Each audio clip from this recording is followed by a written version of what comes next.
ये कथा कोई साधारण कहानी नहीं है। ये शिव पुराण में वर्णित उस अलौकिक सत्य की गाथा है जहां स्वयं महादेव ने कलयुग में उतरकर एक साधारण भक्त की भक्ति से पूरे संसार को चौंका दिया। ये कहानी डर, चमत्कार, करुणा और तांडव से भरी है। कृपया इस कथा को अंत तक अवश्य सुनिए, क्योंकि कहा जाता है जो व्यक्ति इस कथा को पूरी श्रद्धा से सुन लेता है उसके जीवन में शिव कृपा अवश्य होती है। तो आंखें बंद कीजिए, मन को शांत कीजिए और चलिए दिव्य उपाय के साथ प्रवेश करते हैं महादेव की इस दिव्य लीला में। हर हर महादेव। ये कथा उस समय की है जब धरती पर कलयुग अपने चरम पर था। लोग मंदिर जाते थे लेकिन मन में स्वार्थ भरा था। शिव का नाम लेते थे पर आचरण में अधर्म था। इसी कलयुग में हिमालय की तलहटी में बसा एक छोटा सा गांव था, अमरपुर। इस गांव में रहता था एक साधारण सा मनुष्य। नाम था रुद्रदत्त। रुद्रदत्त न तो बड़ा पंडित था, न ही कोई योगी। न उसके पास धन था, न प्रतिष्ठा। उसके पास था तो बस एक टूटी सी झोंपड़ी, 2 वक्त की रोटी और शिव पर अटूट विश्वास। हर सुबह सूरज निकलने से पहले वो नदी से जल लाता, एक पुराना सा शिवलिंग धोता और कांपती आवाज में बस इतना कहता, हे भोलेनाथ, मैं कुछ नहीं जानता, बस आपको जानता हूं। एक दिन अमरपुर गांव में अजीब घटनाएं होने लगीं। फसलें सूखने लगीं, नदी का जल काला पड़ गया। रात को लोग भयानक स्वप्न देखने लगे। गांव के बुजुर्ग बोले, ये कोई साधारण आपदा नहीं, ये किसी बड़े पाप का परिणाम है। तभी गांव में एक तांत्रिक आया। उसने घोषणा की, इस गांव पर रुद्र राक्षस की छाया है। 3 दिन में यदि महाबली का बलिदान न हुआ तो पूरा गांव नष्ट हो जाएगा। डर के मारे पूरा गांव कांप उठा।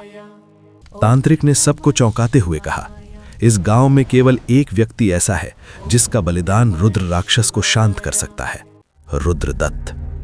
गांव वाले सन्न रह गए। जिस रुद्रदत्त ने सबकी मदद की, आज उसी को बलि चढ़ाने की बात हो रही थी।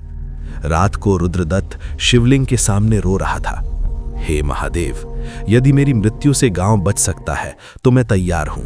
बस इतना वरदान दे देना, मेरी मृत्यु के बाद भी मेरे गांव वालों की रक्षा करना। उसी क्षण हवा तेज चलने लगी, दीपक की लौ स्थिर हो गई और आकाश से गंभीर स्वर, वत्स, क्या तू मुझे इतना ही जानता है? रुद्रदत्त कांप उठा। उसने आंखें खोली। सामने एक जटाधारी साधु खड़ा था, भस्म से लिप्त शरीर, त्रिनेत्र में अग्नि और गले में नाग। साधु बोले, मैं एक भिक्षुक हूं, क्या मुझे शरण दोगे? रुद्रदत्त ने बिना सोचे कहा, मेरे पास कुछ नहीं, पर जो है वो सब आपका है। महादेव मुस्कुराए। अगले दिन गांव वाले बलि की तैयारी करने लगे। उसी समय वही साधु वहां पहुंचा। तांत्रिक हंस पड़ा, ये भिखारी क्या करेगा? साधु ने बस इतना कहा, यदि ये भक्त मेरा है तो इसे कोई छू भी नहीं सकता।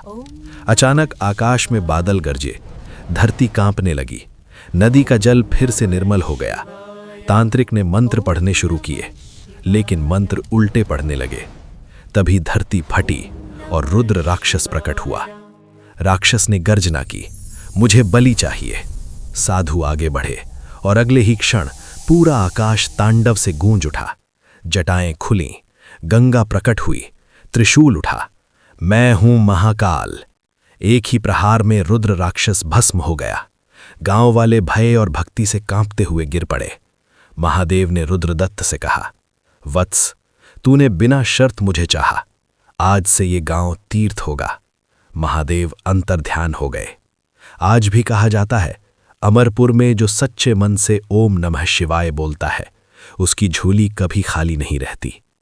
शिव को पाने के लिए न धन चाहिए, न विद्या, न दिखावा, बस एक सच्चा हृदय चाहिए। हर हर महादेव। दिव्य उपाय की इस पावन प्रस्तुति को सुनने के लिए धन्यवाद।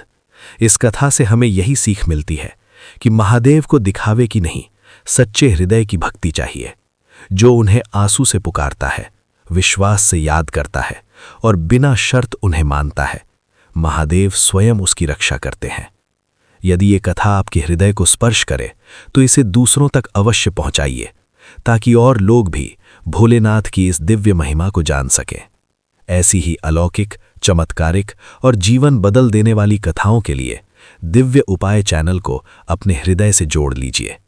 कमेंट में लिखिए ओम नमः शिवाय, हर हर महादेव, जय भोलेनाथ।